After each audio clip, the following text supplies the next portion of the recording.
peak winds are now up to about 125 miles per hour based on data from the Air Force and NOAA Hurricane Hunter aircraft we've had flying in the storm this morning.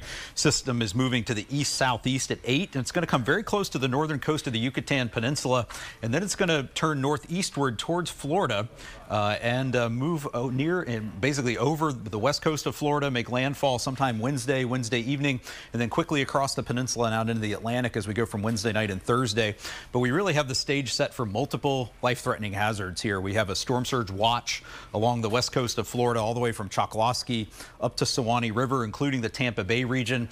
In that Tampa Bay area, we're expecting to see somewhere in that region 8 to 12 feet of inundation above ground level. So that's life-threatening storm surge. You know, I'm 6 feet tall. That's water potentially up to twice the size, twice my height in these areas. And this is exceptionally sensitive to storm surge along the entire west coast of Florida, all the way from Fort Myers and Naples up through Port Charlotte, Sarasota, Tampa Bay, Anclote River, up towards Suwannee River, Yankeetown, Cedar Key. All these areas are at risk.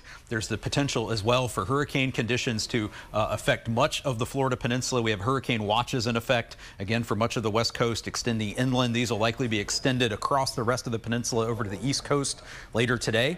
And there's the potential for life-threatening flash flooding occurring, especially Wednesday into Wednesday night, where we could see as isolated areas get as much as 15 inches of rain.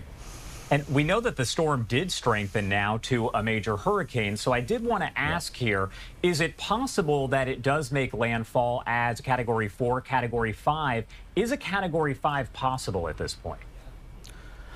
Category 5 is probably possible here in the short term. We don't think the environment's going to be supportive of a storm that intense when it nears Florida. We actually expect the peak winds to be coming down a little bit, but the storm's going to grow in size in the last, say, 12 hours before landfall. So that's going to just spread out those impacts over a larger area. We don't want people to get too focused on the exact category or what the exact peak winds are. We just know that any hurricane approaching the west coast of Florida has the potential to produce significant life-threatening storm surge inundation, hurricane-force winds, widespread power outages, structural damage, and the flooding rainfall. And those are all in the cards and all going to likely play out beginning very early Wednesday morning.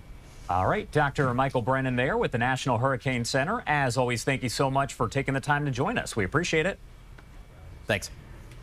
And of course, you are taking a live look here at our XRAD radar system. As you can see, this storm right there, that is Hurricane Milton, now a major Category 3 hurricane with those maximum winds of 125 miles per hour, expected to strengthen even further. And as you heard Dr. Brennan say, it is possible it does strengthen to maybe a Category 5, but then weakens as it does get closer to that landfall along the Gulf Coast of Florida. That is expected to happen sometime afternoon to evening on Wednesday. Again, there is still a lot of factors in play, so that is why we are tracking this up to the minute right here on LiveNOW.